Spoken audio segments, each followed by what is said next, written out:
नमस्कार बच्चों। आज हम अपना चैप्टर शुरू कर रहे हैं फसल उत्पादन एवं प्रबंधन। हम रोज़ भोजन करते हैं। कभी सोचा है ये भोजन हम कहाँ से प्राप्त करते हैं? जी हाँ, हम नो डाउट अपना भोजन प्राप्त करने के लिए या हम कुछ भी खाद्य सामग्री प्राप्त करने के लिए दुकानों पे जाते हैं। और दुकानों में वो भोजन कहाँ से आता है? मंडियों से। और मंडियों में वो भोजन कहाँ से आता है? वो कणक जो है हम लेते हैं, धान हम खाते हैं, दालें खाते हैं, कहाँ से आती हैं?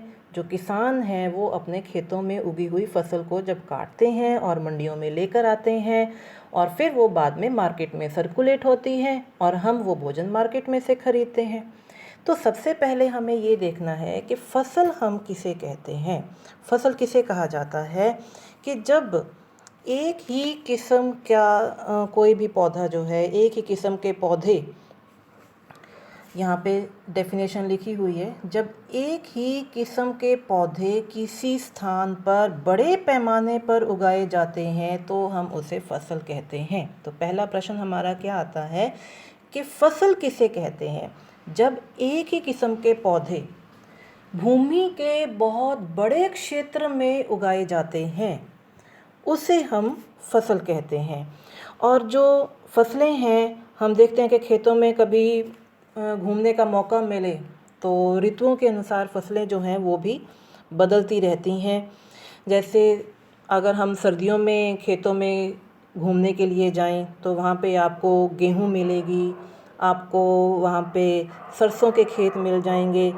तो अगर गर्मियों में देखें तो वर्षा ऋतु में देखें तो आपको मक्का की फसल मिल जाएगी, धान की फसल मिल जाएगी, कपास है वो मिल जाएगी। तो उस हिसाब से जो ऋतुओं के आधार पर फसलों को बांटा जाए तो हम ये देखते हैं कि जो फसलें हैं मुख्य तौर पर जो फसलें हैं वो दो किस्म की होती हैं।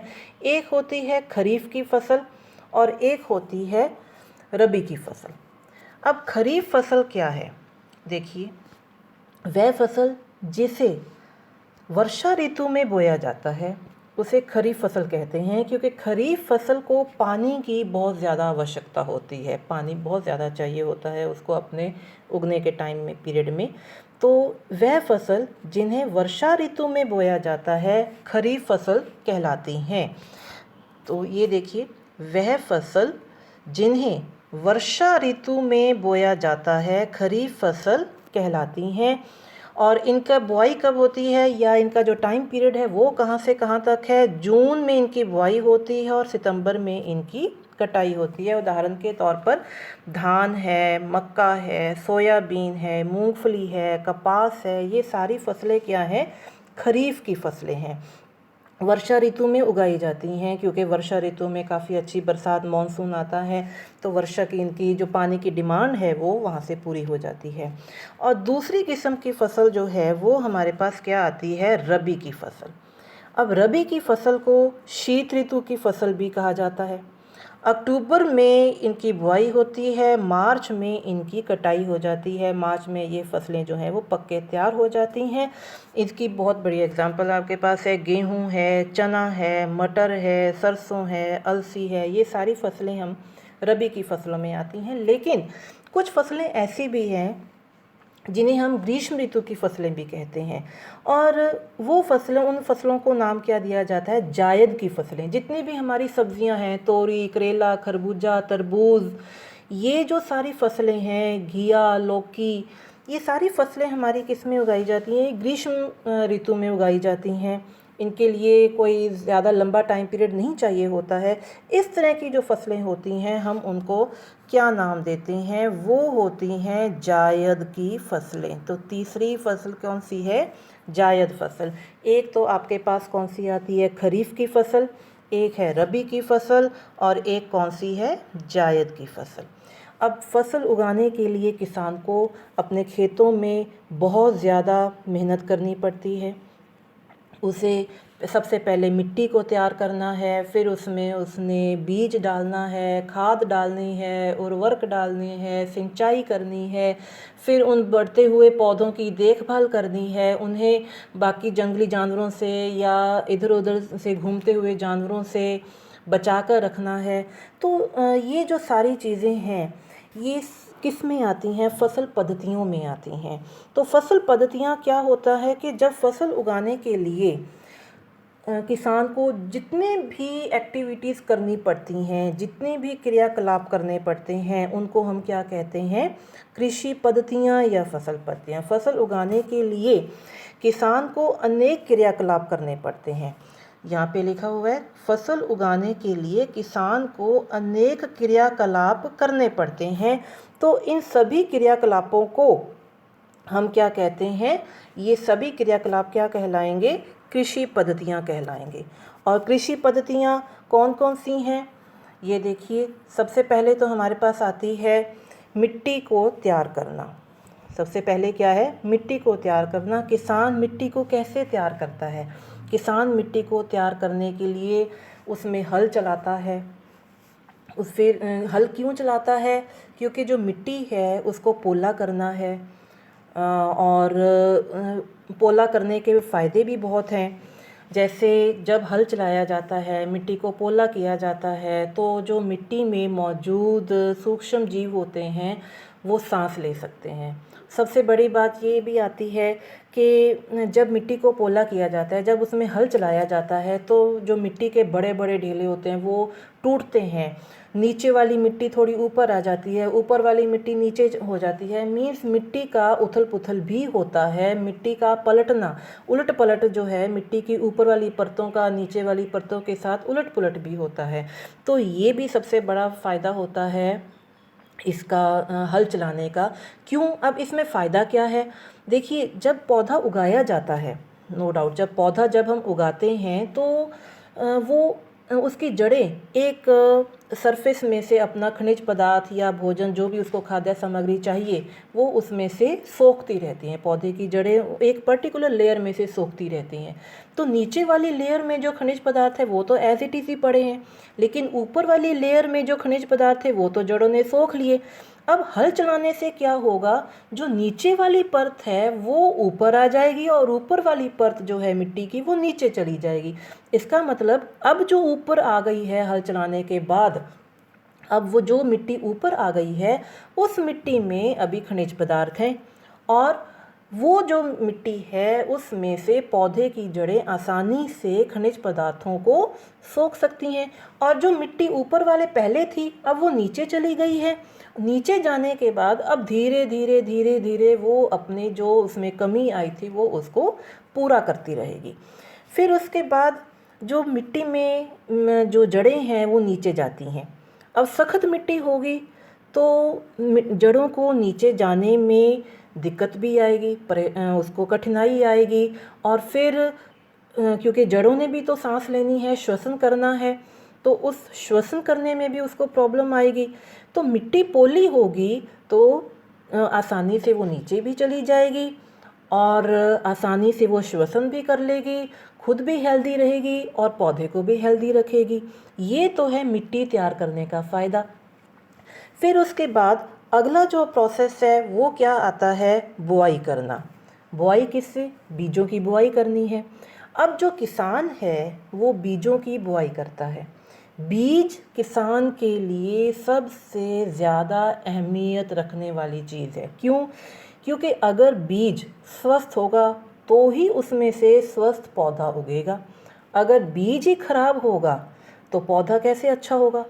तो किसान के लिए सबसे पहला काम क्या होता है? स्वस्थ बीजों की पहचान करना और स्वस्थ बीजों की ही बुआई करना। अब जो किसान हैं वो स्वस्थ बीजों की पहचान कैसे करते हैं? वो एक बहुत बड़ा बर्तन ले लेते हैं, टब ले लेते हैं या बहुत बड़ी उनके पास कोई भी बर्तन हो वो उसमें ले लेते हैं, पानी भर लेते हैं। पानी भरने के बाद वो उसमें बीज डाल देते हैं। अब बीज जो स्वस्थ होते हैं वो तो पानी में नीचे बैठ जाते हैं और जो अंदर से खोखले या बीमार या हल्के बीज होते हैं वो पानी के ऊपर ऊपर तैराते हैं। तब इसमें क्या होगा, किसान के लिए ये हेल्पफुल हो जाता है कि जो किसान है वो हेल्दी बीजों का यूज़ कर लेता है, और जो ऊपर तैरते हुए हल्के बीमार या अस्वस्थ बीज जो हैं, अंदर से खोखले बीज जो हैं, वो उनको नितार के फेंक देता है। अब उसके पास बीजों की बुआई करने के लिए हेल्दी बीज आ गए हैं। अब बीज बो लिए, अगला काम उसने क्या करना है, खाद और उर्वरक देना। अब खाद और उर्वरक क्या होता है, ज़मीन में से जब पौधा उगेगा वो पोषक तत्वों को ग्रहण करेगा, पोषक तत्वों का अवशोषण करेगा, तब धीरे धीरे क्या होगा, मिट्टी में उन खनिज पदार्थों की कमी आ जाएगी। तो जो चीज़ हम खेतों में पौधों के उर्वरक क्षमता को बनाए रखने के लिए डालते हैं, उसे हम क्या कहते हैं, खाद एवं उर्वरक। लेकिन खाद और उर्वरक में अंतर है। खाद क्या है, खाद प्राकृतिक होती है, लेकिन जो उर्वरक होते हैं वो क्या होते हैं, वो मानव निर्मित हैं, फैक्ट्रियों में तैयार होते हैं। लेकिन खाद क्या है, खेतों में तैयार हो जाती है, जैसे गोबर खाद है। आपने देखा होगा कि खेतों में कई जगह पे वो गोबर की ढेरियाँ, रूढ़ी की ढेरियाँ जो होती हैं वो लगी होती हैं। फिर उसके बाद उसी के ऊपर वो हल चला देते हैं और जो खाद होती है वो मिक्स हो जाती है। तो ये जो खाद होती है, या जो कचरे वगैरह हो रहे हैं, जैसे पेड़ पौधों के छिलके वगैरह हैं, पत्ते हैं, सूखे पत्ते हैं, या हम सब्जियां जो काटते हैं उनके जो छिलके होते हैं, जब इस तरह से इस मटेरियल से जो जैव निम्नकरणीय मटेरियल होता है, जो बायोडिग्रेडेबल मटेरियल होता है, जब हम इसमें से इसका अपघटन करके जो मटेरियल बनाते हैं, खाद बनाते हैं, ये क्या होती है, ये जैविक खाद होती है। और इससे क्या होता है, मिट्टी में ह्यूमस की मात्रा मीन्स नमी जो होती है वो मेंटेन्ड रहती है, और इस खाद का जो मिट्टी में सूक्ष्म जीव मौजूद होते हैं उनको कोई नुकसान भी नहीं होता, बल्कि उनके लिए ये फ़ायदेमंद होती है। जैसे केंचुआ है, केंचुओं के लिए तो जैविक खाद, वो तो उसकी जैविक खाद बनाई हुई, केंचुओं के द्वारा बनाई हुई, वो तो बहुत अच्छी पसंद भी की जाती है। और जो किसान हैं उनको जैविक खाद के प्रयोग के लिए मोटिवेट भी किया जाता है। और लेकिन जो उर्वरक होते हैं वो फैक्ट्री में जैसे तैयार किए जाते हैं, और उनमें तो केमिकल यूज़ होंगे, रासायनिक पदार्थ यूज़ होंगे, तो उससे क्या होता है, जब हम ज़मीन में उनको मिलाते हैं तो ज़मीन की शुष्कता जो होती है वो बढ़ती है। और ये लंबे समय तक अगर हम लगातार उर्वरक का ही यूज़ करते रहें तो ज़मीन जो है वो बंजर भी हो जाती है। मरुस्थलीकरण जो हो रहा है ज़मीन का, तो उसके पीछे भी कई वैज्ञानिक उर्वरक का यूज़ करना ही कारण जो है, मुख्य कारण वही बताते हैं। फिर उसके बाद जब उसने खाद डाल दिया, उसके बाद उसका काम क्या होता है, सिंचाई करना, के पौधों को जो उसके खेतों में उगाए हैं, बुआई कर दी, खाद डाल दी, अब उसके बाद क्या है, सिंचाई, पानी भी देना है। पौधों को पर्टिकुलर टाइम पर, उनके सामान्य पर्टिकुलर अंतराल पर पौधों को टाइम टू टाइम पानी देते रहना, इसको हम क्या कहते हैं, सिंचाई कहते हैं।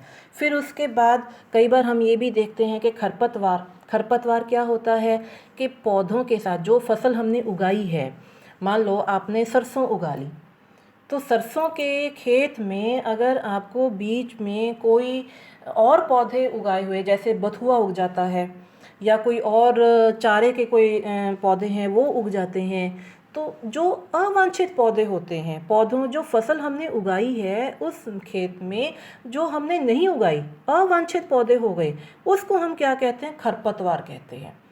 अब खरपतवार जो है वो हमारे लिए क्यों, जो किसान है वो खरपतवार को क्यों हटाता है, कारण क्या है कि ज़मीन तो वही है, खनिज पदार्थ भी उतने ही हैं, और वो जो खनिज पदार्थ हैं पौधे के लिए भोजन है।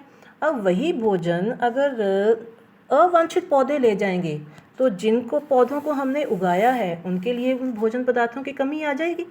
तो इसलिए जो किसान है उसके लिए सबसे बड़ी परेशानी कौन होते हैं, खरपतवार होते हैं। तो जो किसान है वो कुदाली की मदद से इन खरपतवारों को निकालता रहता है, और फिर उनको जड़ से निकाल के उसी मिट्टी में ही उनको मिक्स कर देता है, ताकि वो हरी खाद जो है वो तैयार हो जाए। अब पौधे जो हैं वो धीरे धीरे तैयार हो गए हैं, वो अपने पकने की पोजीशन पर आ गए हैं। फिर उसके बाद उसकी कटाई की जाती है। कटाई के बाद जब तक वो फसल की जो पैदावार है उसको लेकर मंडियों तक नहीं आता, तब तक उसको भंडारण करना है। या जब मंडियों में ले आता है, जब तक वो आगे सप्लाई नहीं होगा, फसल का जो हार्वेस्ट है या फसल का जो उत्पाद है वो आगे सेल नहीं होगा, तब तक उसको कहीं ना कहीं तो स्टोर करके रखना पड़ेगा।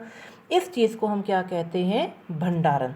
तो चलो इन सभी टॉपिक्स को हम थोड़ा डिटेल में पढ़ते हैं। मिट्टी तैयार करना, सबसे पहला काम क्या है? मिट्टी तैयार करना। कि फसल उगाने से पहले मिट्टी तैयार करना प्रथम चरण आता है। मिट्टी को पलटना तथा उसे पोला करना कृषि का अत्यंत महत्वपूर्ण कारण है। इससे जड़ें भूमि में गहराई तक जा सकती हैं। पोली मिट्टी में गहराई में धंसी जड़ें भी सरलता से श्वसन कर सकती हैं। तो पोली मिट्टी में जो जड़ें हैं वो सरलता से श्वसन कर सकती हैं। और एक बहुत बड़ी बात यहाँ पे ये भी लिखी हुई है कि पोली मिट्टी में रहने वाले कींचुओं और सूक्ष्म जीवों की वृद्धि करने में सहायता करती है। ये जीव किसानों के मित्र हैं क्योंकि यह मिट्टी को और पलट कर पोला करते हैं और ह्यूमस बनाए रखते हैं। तो ये तो था मिट्टी को तैयार करने वाला प्रोसेस। और मिट्टी को तैयार करने के लिए किसान किन किन चीज़ों का यूज़ करता है? जैसे ये किसका यूज़ करता है? हल का यूज़ करता है। हल की शेप, जैसे ये बैलों के आगे इन्होंने हल को जोत रखा है और जो हल है उससे क्या होगा, वो मिट्टी इस तरह से पोली करता चला जाएगा और हल चलाते जाएंगे, मिट्टी पोली होती चली जाएगी। इसके अलावा जो किसान हैं वो कुदाली का यूज़ करते हैं। जिनके खेत बहुत बड़े हैं वो ट्रैक्टर के आगे कल्टीवेटर के साथ जो है कल्टीवेटर को ट्रैक्टर के साथ जोड़ देते हैं और उसको चलाना शुरू कर देते हैं, तो मिट्टी पीछे से पोली होती चली जाती है। जो सक्षम है किसान वो इस प्रोसेस का यूज़ करते हैं।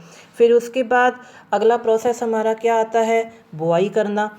अब बुआई में फसल का जैसे बीजों का चयन करने के लिए है। यहाँ पे आपको एक प्रोसेस बताया है कि बीजों का चयन कैसे किया जाता है। कि बर्तन में उसने क्या किया है, एक दिन मैंने अपनी माँ को देखा कि माँ चने के कुछ बीज एक बर्तन में रखकर उसमें पानी डाल रही है। कुछ मिनट बाद पश्चात कुछ बीज पानी के ऊपर तैरने लगे। मुझे आश्चर्य हुआ कि कुछ बीज पानी के ऊपर क्यों तैरने लगे। तो यहाँ पे ये जो कुछ बीज पानी में तैरने लगे, जो बीज पानी में बैठ गए हल्के हैं या भारी हैं। क्षतिग्रस्त बीज खोखले हो जाते हैं, इस कारण वो हल्के होकर तैरने लगते हैं। क्षतिग्रस्त बीज हल्के हो जाते हैं और इस कारण हल्के होते हैं और जल के ऊपर तैरना शुरू कर देते हैं। तो बुआई से पहले अब जो बुआई है उसके लिए परंपरागत औजार भी हैं और अब आजकल जो हैं वो आधुनिक औजार भी यूज़ हो रहे हैं। कौन कौन से? जैसे पहले एक कीप नुमा स्ट्रक्चर होता था। ये देखिए, ये एक कीप नुमा स्ट्रक्चर है और इसमें किसान जो है बीज डालते रहते हैं। हल की मदद से ये किसान आगे बैल जो हैं वो आगे चलते जाते हैं और पीछे पीछे जो है वो बीज डालते जाते हैं। इस तरह से बीज जो है वो ज़मीन में चला जाता है। फिर इसके बाद आजकल जो है वो क्या यूज़ हो रहा है? देखिए, आजकल सीड ड्रिल का यूज़ होता है कि यहाँ पे ऑलरेडी पहले ही कुछ कुछ गैप पर ये लगे होते हैं और इसमें से बीज डाल दिया जाता है और ये भी सर्कुलेट हो जाते हैं और इस तरह से मेंटेन्ड गैप में से जो बीज हैं वो इस सीड ड्रिल के थ्रू ज़मीन में डाल दिए जाते हैं। जिनके बड़े खेत हैं वो इस तरह से सीड ड्रिल का प्रयोग करते हैं। फिर इसके बाद अगला काम हमारा क्या आ जाता है? बुआई कर ली। अगला काम हमारा क्या था? इसमें खाद और उर्वरक मिलाना। अब खाद और उर्वरक क्या चीज़ होते हैं? खाद और उर्वरक क्या हैं? वे पदार्थ जिन्हें मिट्टी में पोषक स्तर बनाए रखने के लिए मिलाया जाता है उन्हें खाद और उर्वरक कहते हैं। और खाद जो है मिट्टी में खनिज पदार्थ प्रदान करते हैं। वे पोषक पौधों की वृद्धि के लिए आवश्यक हैं। कुछ क्षेत्रों में किसान खेत में एक के बाद दूसरी फसल उगाता रहता है, खेत कभी भी खाली नहीं छोड़े जाते। तो फसलों को लगातार उगाने से मिट्टी में कुछ पोषक तत्वों की कमी आ जाती है। इस क्षति को पूरा करने हेतु किसान खेतों में खाद देते हैं। ये प्रक्रम खाद देना कहलाता है। अब जो खाद है, मैंने अभी आपको बताया कि जो खाद है वो आपकी प्राकृतिक है, और लेकिन साथ ही साथ कुछ चीज़ें हम और भी मिलाते हैं जिसे हम उर्वरक कहते हैं। अब जो उर्वरक होते हैं उनमें और खाद में क्या अंतर है, उसका किसका प्रयोग जो है वो हमें हमें प्राथमिकता देनी चाहिए, किसके प्रयोग के ऊपर। अब ये देखिए, हमें बताया हुआ है कि उर्वरक और खाद में क्या अंतर है। उर्वरक एक मानव निर्मित लवण है और खाद एक प्राकृतिक पदार्थ है जो गोबर एवं पौधों के अवशेष के विघटन से प्राप्त होता है। उर्वरक का उत्पादन फैक्ट्रियों में होता है और खाद का उत्पादन खेतों में, जो खाद है वो खेतों में बनाई जा सकती है।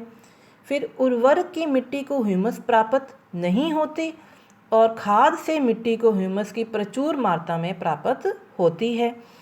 उर्वरक में पादप पोषक जैसे नाइट्रोजन, फास्फोरस तथा पोटाशियम प्रचुरता में होते हैं। खाद में पादप पोषक तुलनात्मक रूप से कम होते हैं। लेकिन इसके साथ साथ जैविक खाद के जो खाद है उसके लाभ भी आपको बता रखे हैं कि खाद के लाभ क्या हैं। जैविक खाद उर्वरक की अपेक्षा अधिक अच्छी मानी जाती है। इसका मुख्य कारण क्या है? पहला कारण आप देखिए, इससे मिट्टी की जल धारण क्षमता में वृद्धि होती है। इससे मिट्टी भुरभुरी एवं सरंध्र हो जाती है, जिसके कारण गैस विनिमय सरलता से होता है।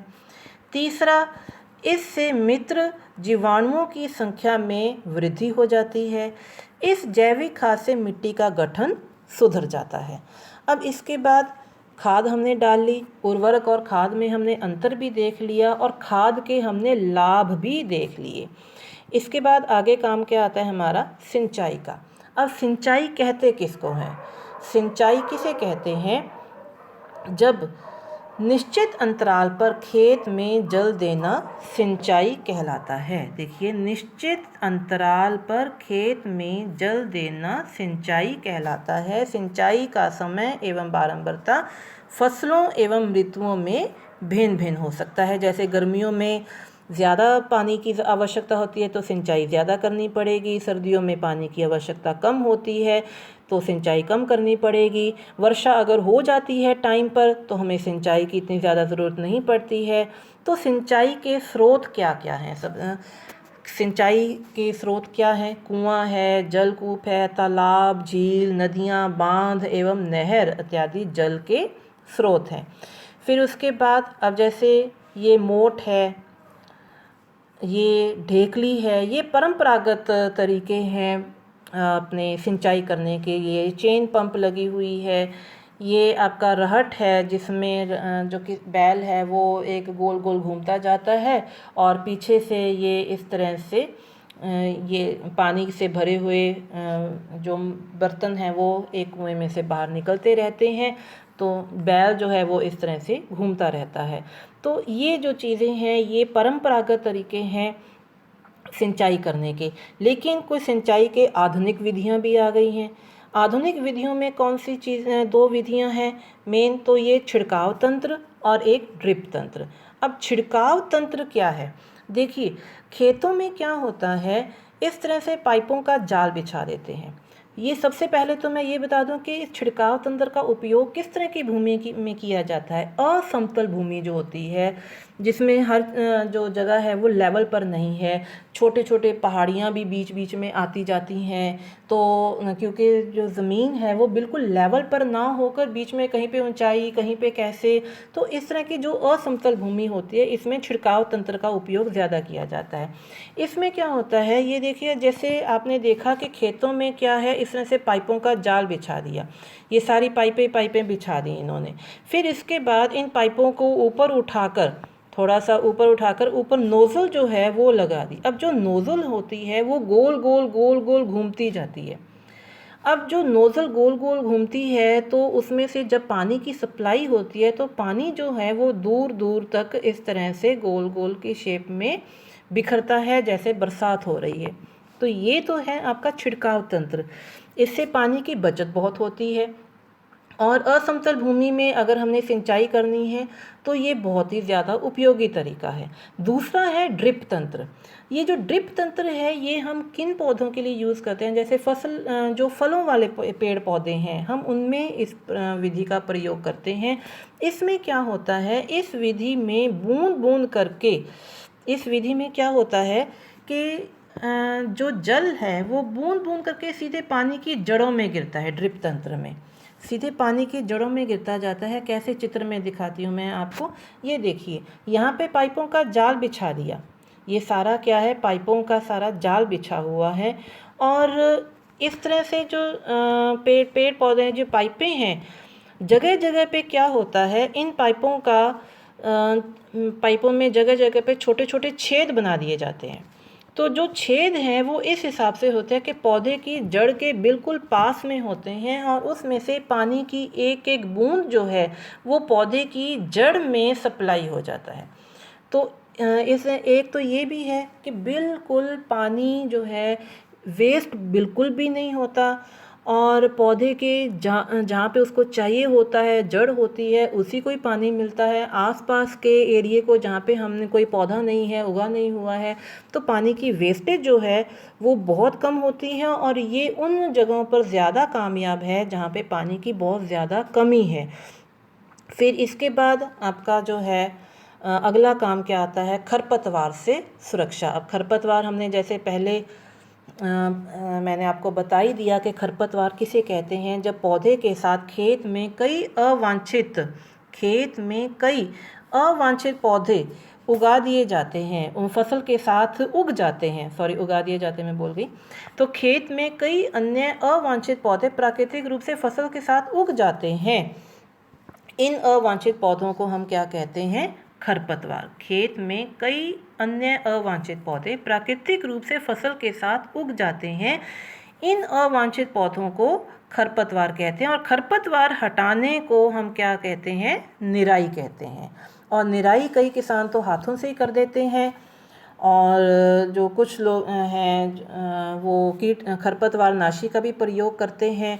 खरपतवार नाशी वो पौधों के ऊपर उनका छिड़काव कर देते हैं। रसायन होते हैं, रसायनों के उपयोग से भी खरपतवार को नियंत्रित किया जाता है, जिन्हें खरपतवार नाशी कहते हैं। जैसे उदाहरण के तौर पर 2,4-D, ये खेतों में इसका छिड़काव कर देते हैं तो खरपतवार वाले जो पौधे होते हैं वो मर जाते हैं। और इस तरह से खरपतवार से जो किसान हैं वो अपना बचाव, अपने फसलों का बचाव कर लेते हैं। फिर उसके बाद आता है हमारा कटाई वाला काम। कटाई क्या है कि फसल की कटाई एक महत्वपूर्ण कारण है। फसल पक जाने के बाद उसे काटना कटाई कहलाता है। फसल पक जाने के बाद उसे काटना कटाई कहलाता है। कटाई के दौरान या तो पौधों को खींचकर उखाड़ लेते हैं या उसे धरातल के पास से काट लेते हैं। अब जो कटाई है उसको किससे किया जाता है, जैसे एक मशीन है जिसका उपयोग किया जाता है, जिसे हम हार्वेस्टर कहते हैं। कटाई के लिए हार्वेस्टर का भी प्रयोग किया जाता है। अब कटाई कर ली, बीज निकाल लिए, अब बीजों को भूसे से अलग करना, उसे हम क्या कहते हैं, थ्रेशिंग। जैसे ये देखिए, कटाई वाली जो फसलें हैं, काटी गई फसल से बीजों दानों को भूसे से अलग करना होता है, जिसे हम क्या कहते हैं, थ्रेशिंग कहते हैं। अब ये कार्य कंबाइन मशीन के द्वारा भी होता है। कंबाइन मशीन है, इसके द्वारा भी होता है। और वैसे क्या होता है, जो कंबाइन होता है वो हार्वेस्टर और थ्रेशर दोनों का संयुक्त काम करती है। दोनों का जो है, हार्वेस्टर भी है, फसल की कटाई भी होती जाती है, और साथ ही साथ जो दाने हैं वो भी भूसे से अलग होते जाते हैं। क्योंकि फसल को काटने के लिए हम हार्वेस्टर का प्रयोग करते हैं। फसल को काटने के लिए हम क्या करते हैं, हार्वेस्टर का प्रयोग करते हैं। और जो थ्रेशर है उसका प्रयोग हम किसके लिए करते हैं, उसको बीजों को भूसे से अलग करने के लिए हम इसका प्रयोग करते हैं। और दोनों का अगर इकट्ठा प्रयोग करना हो तो अगर हमने दोनों का इकट्ठा प्रयोग करना है तो हम उसके लिए क्या यूज़ करते हैं, कंबाइन का यूज़ करते हैं। ये देखिए, ये है कंबाइन का प्रयोग जो है वो दोनों के लिए इकट्ठे के लिए किया जाता है।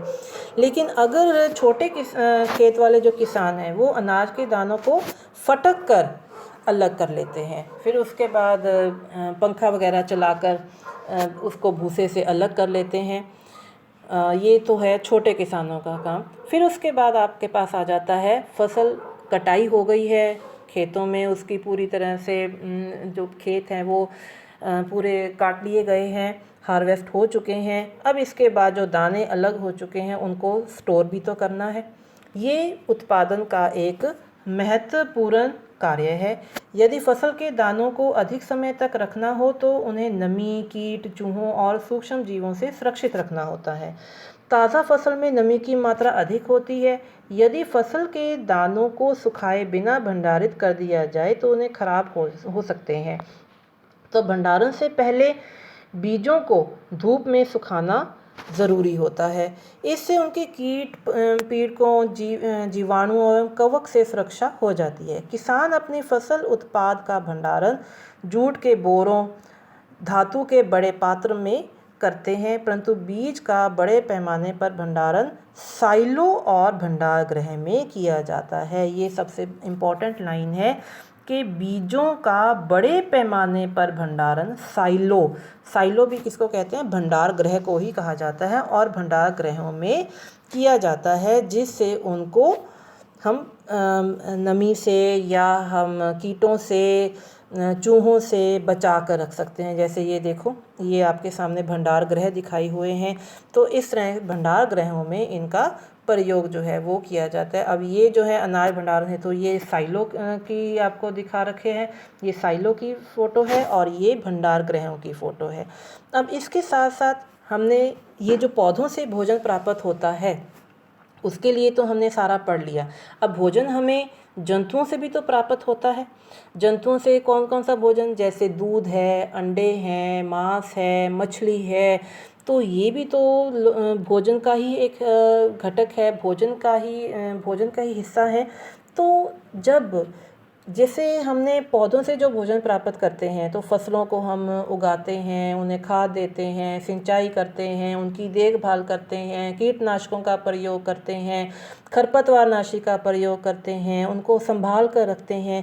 तो उसी तरह से जो जीव जंतुओं से हमें भोजन प्राप्त होता है उसके लिए हमें क्या करना पड़ेगा, जंतुओं को पालना पड़ेगा, पशुओं को पालना पड़ेगा। जैसे आपने देखा है कि लोग जो हैं पोल्ट्री फार्म भी चलाते हैं, डेयरी जो है वो भी काम करती है, डेयरी से भी हमें दूध वगैरह मिलता है, और पोल्ट्री फार्म में से अंडे हैं, चिकन है, वो मिलते हैं।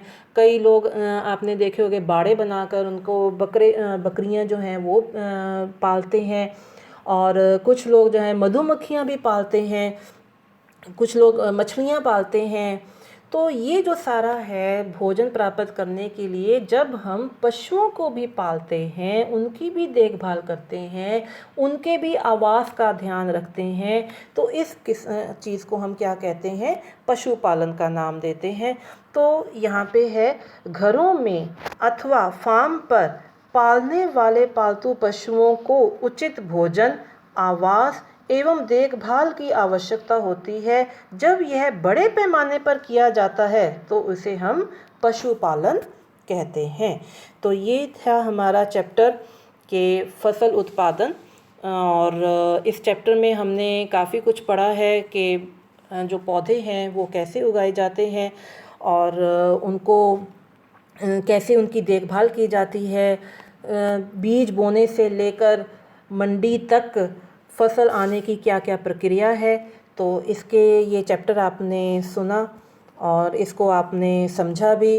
अब इसके जो प्रश्न उत्तर हैं वो मैं आपको PDF में आपके ग्रुप में भेज दूंगी। उन प्रश्नों को आपने अच्छे से करना है, समझना है, याद करना है और अपनी कॉपियों के ऊपर लिखना है। ओके।